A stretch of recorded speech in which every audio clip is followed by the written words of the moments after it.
Welcome to Southwest Yard and Garden. I'm Curtis Smith. Today we're at the Bernalillo County Extension Office with Patricia Aaron, who is the home economist. And Patricia, you're going to talk to us about pumpkins. Yes, what we can do with them.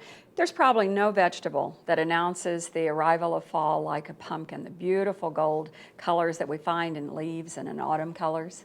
Oh, and a pumpkin, you think of jack-o'-lanterns and you think of pies. And I see this one right here. Now this is big. This will make a good jack-o'-lantern or an awful lot of pumpkin pie. Really, it'd be better for the jack-o'-lantern. The larger that a pumpkin gets, the more stringy it gets. So you want to choose a medium-sized pumpkin for if you're using it for pies or cakes. So you're looking for something more like this? Well, that one's rather small. This would make a good side dish as a vegetable. It takes about a half pound of cooked pumpkin to make one serving. And this So is that would about make one serving right here. You could bake this and add butter and salt and pepper, a little garlic powder. Would that be good? Getting hungry. Yeah. And I see we've got some real pretty cute little ones here, but are these for eating? You know, they are. They're not ornamental, and you certainly can bake them. It takes several of them, of course, to make one serving. They're rather small. It depends on how hungry you are. If you've got a lot of other things to eat, That's this true. would be And how well you nice- like squash. That's also true. I like squash, so I'd probably want 2 or 3 of these. And I see you've got one cut here, and it's prepared for something. Right, I'm going to show you how that you can bake it to preserve it for future use and for immediate use also, for that matter.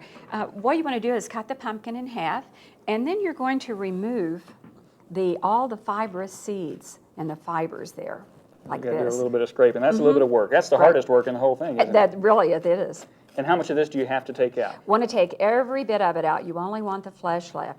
Then after you scoop it out, you want to rinse it and turn it upside down. Rinse it, but remember to rinse it. Rinse it, turn it upside down. Looks like and if that. you have few seeds fall out, You can save them and plant next year. well, you can also cook them.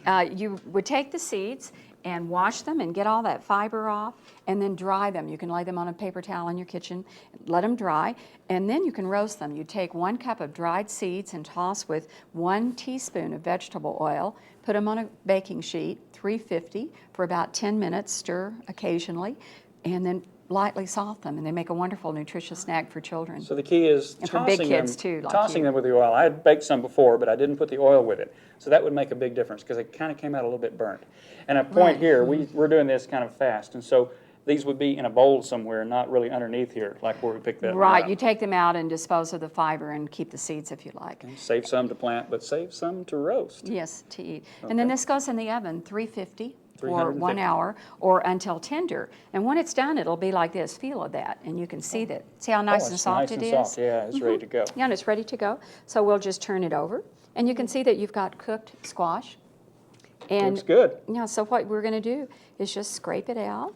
Would an ice cream scoop be good for that? You could use an ice cream scoop, any kind of, we'll put it in a bowl here. I'm going to show you how to get the strings out of it. That's an easy way to do it. Isn't that a beautiful color? That's Isn't pretty. that nice? Of course, you'd It scoop smells good too. cooked pumpkin here. Now I've cooked things small, the smaller squash like Mm-hmm. this, but I put brown sugar and butter in it when I was baking it. Now this that one, was good. you could do that with butternut or acorn squash, Hubbard, any of the okay. larger squashes. Then what we're going to do is run a mixer through it, and what happens is that the strings adhere to the beaters. So that's a good way to get the strings See out. them beginning to collect on there, but just do it all, pull all the strings out. So what you're doing is mushing it up. But Right, you're making really, a puree of it. And if you'd like it even smoother, you could put it through a sieve or a ricer, and then you'd have a very smooth puree. So at this point, we're ready to either use it or freeze it for future use. and it's ready to go. And you said to use it, we can make pies and things and soups you've mentioned, but Breads. freezing it. Are there other ways? Can you can it? You can can it, and we ask that people put it into chunks. After, what we would do is cut the pumpkin into chunks and then simmer it in water and then can it, and that's for food safety. You could get the directions for that from a county home economist in each of the counties. Okay. The directions for canning winter squash. And you can freeze it. Are there any special tricks to freezing? Yes, you want to put it into a freezer container. If you put it into like a sandwich baggie, That's see how thin that is? awful flimsy. Yeah, and what happens? You get freezer burn. We don't want that. Nope. It actually draws the moisture out. You need a freezer container and a special bag like this. See how that that's gauge is thick. a little bit thicker? You So feel you the wouldn't, difference. right, you wouldn't get freezer burn. Or you could put it into a freezer container. You can see that See how rigid that is? That'll do the job. And those will stack nicely in a freezer. Right. And so what we do is just, this is just so simple. I'm After it's almost been embarrassed baked. to show you. Well, what we do is pack it. We'd leave about an inch of headspace and put the lid on it. Goes into the freezer 12 months, up to 12 months. So it'll stay there a long time. If we wanted to keep the pumpkins, you know, they'll keep for a while, but they're not going to keep 12 months.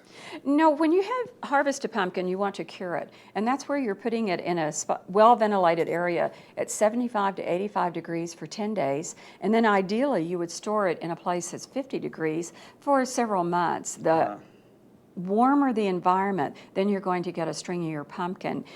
And if you want a real sweet pumpkin, in about 2 months, that starch will begin to turn to sugar. Thinking of sweet things. We'll be back in a few minutes, and we're going to see something really good and sweet. And so, Patricia, I'm looking forward to it. Good. See you in a few minutes.